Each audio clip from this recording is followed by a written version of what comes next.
Hello लोगोफोर बरायबाय बड' जब info अफिशियेल इउट्यूब चेनेलाव आसा खालामो नोंथांमोना गासैबो मोजां दङ।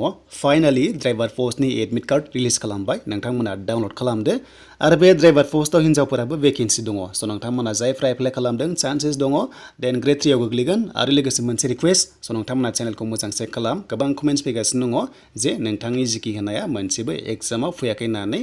दा लोगोफोर आं जिखिखौनो होआखै गोबाव जाबाय, देन नोंथांमोना चेनेलखौ मोजां नायदो। आंनाव गोबां कमेन्ट्स फैगासिनो दङ बाट आं सिनाया सोर होदों।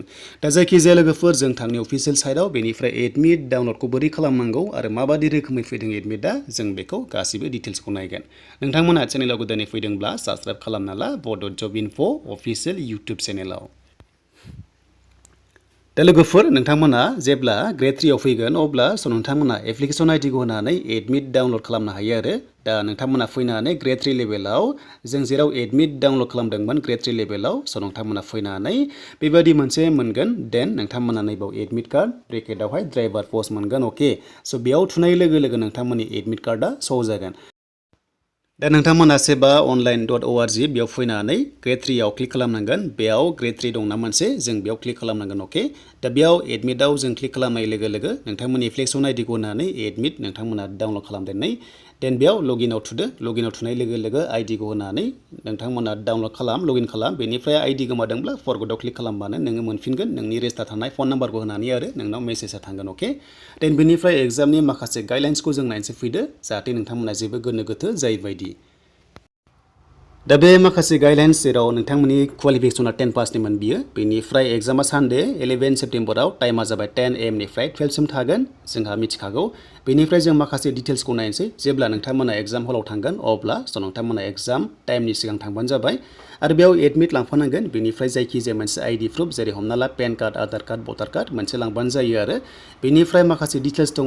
नोंथांमोननि एग्जामा वेमार्कशीटआव जागोन, अफलाइन जागोन आरो नोंथांना जुदि एडमिटआव फट' थायाब्ला गांसे लांफा सिथाबना लाबानो जाबाय। देन बेनिफ्राय नोंथांमोननि वेमार्कशीटआ सिरिज थायो ABCD, मोनब्रै नाम्बार थायो। नों Aखौ मोननो हागौ, Bखौ मोननो हागौ, C मोननो हागौ, जायखिजाया नोंथांमोना मोनसे मोनगोन आरो बेखौ नोंथाङा फिलआप खालामनानै बक्सआव सार्कोलाव नोंथांमोना कालार फुननांगौ आरो बेखौ नायनोब्ला बेक साइडआव वेमार्कशीटनि गाइडलाइन्स थाखायो, बेखौ नोंथांमोना माखासे एग्जामफोरखौ नायनानै फल' खालामनांगोन आरो। अके, स' बिनिफ्राय लोगोफोर नोंथांमोननि माखासे एग्जामनि मार्क्सआ बेसेबां जागोन जों बेखौ नायगोन। एग्जाम लेंगुवेज नोंथांमोना बर', इंलिश, एसामिस, बांला, हिन्दी गासै मोनबा होबाय दानिया। बेनिफ्राय नोंथांमोननि एग्जामनि टाइमा 2 आवार्स जागोन आरो 100 कुइसन्स थागोन आरो मोनसे हायोब्लानो नोंथांमोना 1.50 मोननाय जागोन आरो बेयाव ब्लु नङाब्ला ब्लेकजों नोंथांमोना डट पेनखौहाय इउज खालामनांगोन। अके, बल पेन नोंथांमोना इउज खालामनांगोन आरो बेयाव नोंथांमोननि मिस्टेक खालामनाङा। वेमार्कशीटआव फिलआप खालामनाया मिस्टेक जायोब्ला मेसिना एक्सेप्ट खालामा, नोंथांमोननि रिजाल्टआनो फैनाय नङा। रल नाम्बारखौ नोंथांमोना मिस्टेक लिरनाङा, जायखिजाया नोंथांमोना हेडिंखौहाय मोजां लिरबानो जाबाय। बाखि एन्सारा जुदि नोंथांमोना अभार हेन्ड राइटिं जादोंब्लाबो बे केन्सेल थांगोन, बाट नोंनिया रिजाल्टआ फैगोन। नाथाय मेनलि नोंथांमोननि कुइसन बुकलेट नाम्बार, सिरिज, बेनिफ्राय रल नाम्बारखौ नोंथांमोना मिस्टेक खालामनाङा। मिस्टेक जायोब्ला नोंथांमोननि रिजाल्टआ फेल जागोन।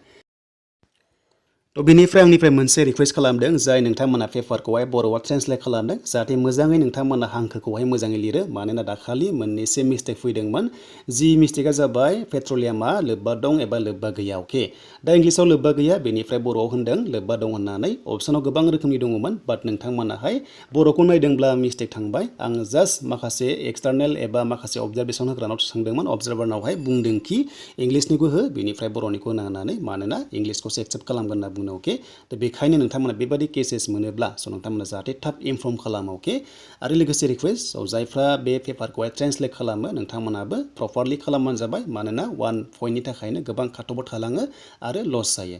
दा लोगोफोर बेनोसैमोन दिनैनि आपडेट ड्राइभार पस्टनि, जाहाथे नोंथांमोना मोजां आनजादखौ होयो आरो बांसिन नोंथांमोना इंलिसखौ फल' खालामबानो जाबाय।